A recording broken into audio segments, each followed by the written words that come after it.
episode brought to you by searchingeye.com. I am Prateek and today we are going to do an episode on ARP-spoofing.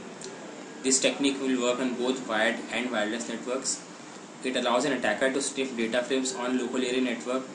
The attacker can then use it to modify the traffic or completely stop the traffic, thereby creating a denial of service attack on the victim computer. We are going to use a tool named as ARP-spoof, which is pre-installed in Backtrack.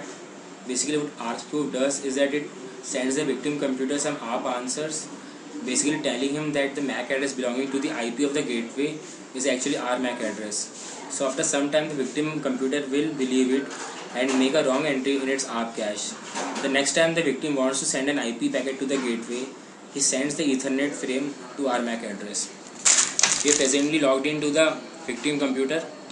If we can just see the ARP cache of the victim computer, we find that the MAC address of the default gateway is set to this. So to perform ARP spoofing, we need to poison the ARP cache of this computer and change this MAC address to the MAC address of our computer. Alright, so we are logged into the attacking computer, and to perform ARP spoofing we are going to use a tool named as ARP-spoof. The usage is very simple.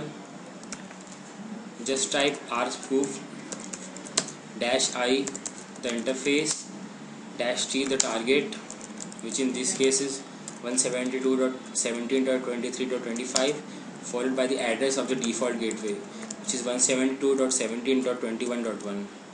This will basically send fake ARP replies to the victim machine telling him that the MAC address of the default gateway is this MAC address, which in actual is our MAC address.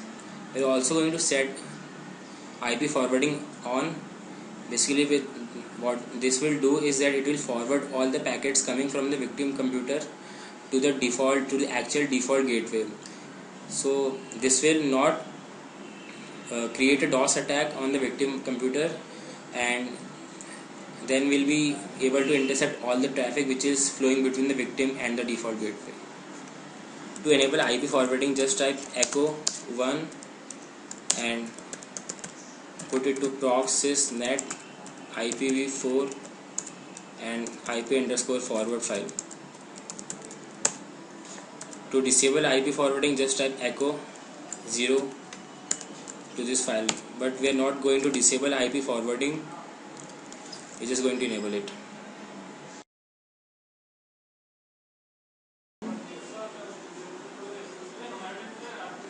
Alright, so we are logged into the victim computer, and now if we check out the ARP cache of the victim, we will see that the ARP cache has been poisoned and the MAC address of the default gateway has been changed to this value, which actually was the attacking computer's MAC address.